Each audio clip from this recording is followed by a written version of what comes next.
C'est parti, yeah! Bonjour à tous les amis! Et bonjour Nico! Et salut les Harpers! Aujourd'hui on est à la clinique d'Auteuil, la clinique du docteur Schilliger avec le docteur Clément Paillouchot que vous connaissez bien déjà. Bonjour à tous! Et ses deux assistantes qui se prénomment Dwayne et Christelle. Et Christelle, qui aime les nains. Et aujourd'hui, nous allons échographier cette femelle boa Black Stripe qui est donc gravide. Et on va vous montrer des images grâce à cet échographe. Tout à fait. Et après, je laisserai la parole à Clément. Qui est extrêmement précis. Et du coup, on va voir les bébés à l'intérieur. Et tu m'as dit qu'on pouvait presque voir leur cœur battre. C'est ça, on va voir le cœur. En fait, l'échographie, ça a plusieurs intérêts chez les boas, en tout cas les ovovivipares ou vivipares. Premièrement, le diagnostic de gestation et ensuite vérifier que tout se passe bien, que les fœtus, enfin les fétis, soient en bonne santé, notamment en stade terminal comme pour cette femelle de la gestation. On peut voir le rythme cardiaque et apprécier la santé des animaux. Incroyable. Et donc, je le rappelle pour ceux qui ne connaissent pas ce terme, donc certains serpents ne sont pas ovipares, donc c'est-à-dire qu'ils pondent des œufs, mais ils sont ovovivipares. Donc, Clément, explique rapidement ce que ça veut dire. Alors, en fait, en termes un petit peu plus compliqués, normalement on parle de maternotrophie et de lécytotrophie. Donc, lécytotrophie, c'est les ovovivipares.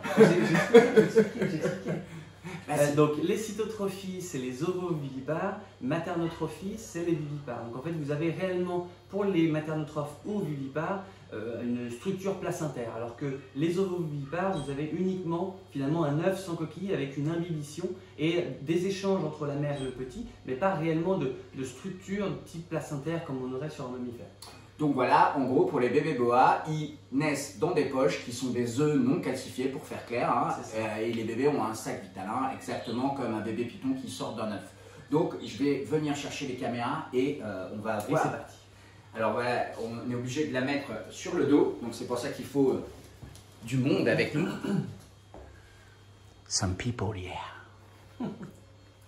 Alors déjà la première étape, ça va être de permettre aux ondes écho de passer dans l'animal. Donc il faut mettre du gel échographique comme on ferait sur une femme enceinte. Et ensuite, pour les pitons et les boas, enfin les serpents en général, il faut rajouter un petit peu d'alcool pour vraiment que ce gel passe réellement dans les petits espaces entre les écailles qui contiennent de l'air, parce que l'air c'est vraiment ce qu'on veut éviter pour l'échographie. Oui, il paraît que l'air, m'a dit le grand docteur Schilliger, est l'ennemi de l'échographie. Exactement. Hop, je vais vous demander d'avancer un tout petit peu. Hop, voilà, donc là on se met en abord latéral. Voilà, et là on devine tout de suite un petit serpenteau. Voilà. Alors, attendez, vraiment, ne bougeons pas, j'arrive les Harpers. Je vais vous faire un gros plan. Hop, donc là c'est assez visuel, hein. On a vraiment le petit serpenteau qui est replié sur lui-même. Hop, je vais figer l'image. Voilà, donc ici on voit bien, hop, le petit serpenteau. Il faut voir ça en 3 dimensions évidemment. Excellent. Alors cette grosse structure un petit peu blanchâtre là finalement, c'est le vitellus qui est en train d'être consommé par le bébé. Hop. Donc le vitellus, c'est en fait ce qui nourrit. C'est le jaune d'œuf. Voilà, c'est ce qui nourrit le bébé là vous avez pendant la gestation. Attention parce qu'elle bouge aussi, la maman. Ici, vous avez la tête du petit. Hop. Je vais me remettre sur une plus belle fenêtre acoustique. Voilà. Donc ici, vous avez la tête du bébé, puis son corps. Puis après, évidemment, on ne l'a pas dans toute sa longueur, puisque c'est en 3D. C'est incroyable cette technologie.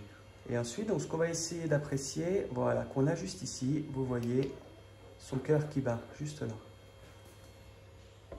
Hop, au niveau de mon curseur. Incroyable. Attends, je vais faire un zoom avec celui-ci. C'est difficile parfois à bien maintenir, parce qu'évidemment la maman elle bouge pendant l'examen.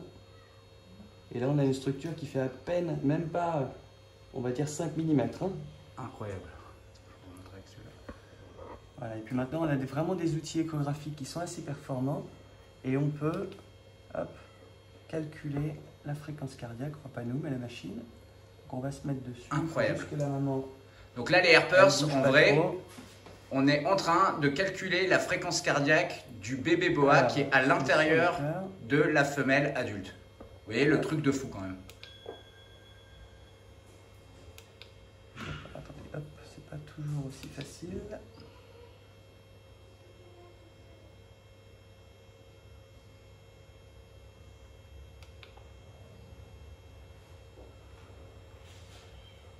Incroyable.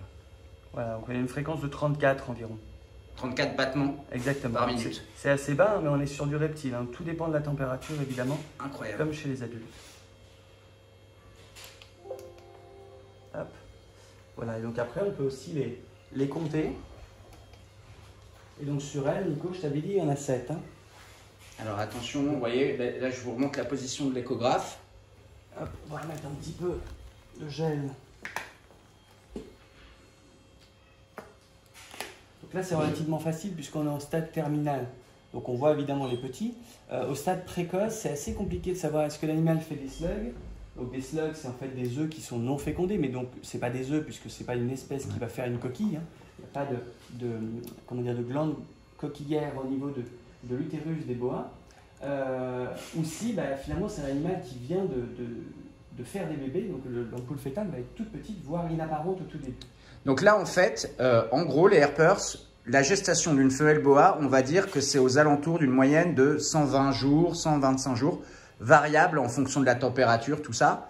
Et donc là on est plutôt dans le dernier tiers de la gestation, hein, c'est ce que tu m'expliquais aussi par rapport à ton tableau. Ouais, il y a une très belle étude d'une équipe italienne menée par Bertocci, qui date exactement, de 2021 et justement qui décrit vraiment très bien l'apparence échographique de l'embryon. Et donc ça c'est vraiment très bien, il faut imaginer que ça existe chez très peu d'espèces. On a uniquement le cycle folliculaire du Python rhésus et ensuite la gestation et le cycle folliculaire du boa constrictor, donc uniquement chez 2 espèces. Donc encore énormément de travaux à faire. Et donc je disais à Nico que j'ai fait une écho de Corallus caninus il n'y a pas si longtemps. Et donc j'ai essayé d'extrapoler à partir de cette étude-là, mais évidemment il faudrait une étude par espèce, hein, ce serait vraiment l'idéal. Et chez les reptiles, ce qui est assez complexe, c'est que tout dépend de la température. Bon, pas le développement de l'embryon, mais la durée et les différentes étapes. Exactement. Donc là je vais revenir sur l'écran. Ouais, parce que là on voit encore d'autres bébés.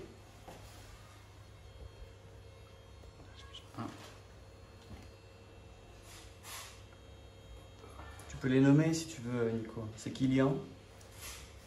Ah ouais. Après il y a Brian. Ah ouais, attends, Brian, il est là. Ah ouais, Brian. Il est là, tu vois. Ah ouais, je le vois, ouais. Franchement, ouais, non, il peut s'appeler que Brian. Il a les yeux de son père. Ah ouais. Et là, comme on est à la clinique, il faut que si la prochaine c'est une fille, je pense que je vais l'appeler Sandy. Sandy Chou. Voilà, donc là on a le bébé mais qui est en coupe, c'est-à-dire que vous avez uniquement une section ronde, puisqu'il faut imaginer un tube coupé transversalement. Un peu comme une tube. C'est ça. Okay.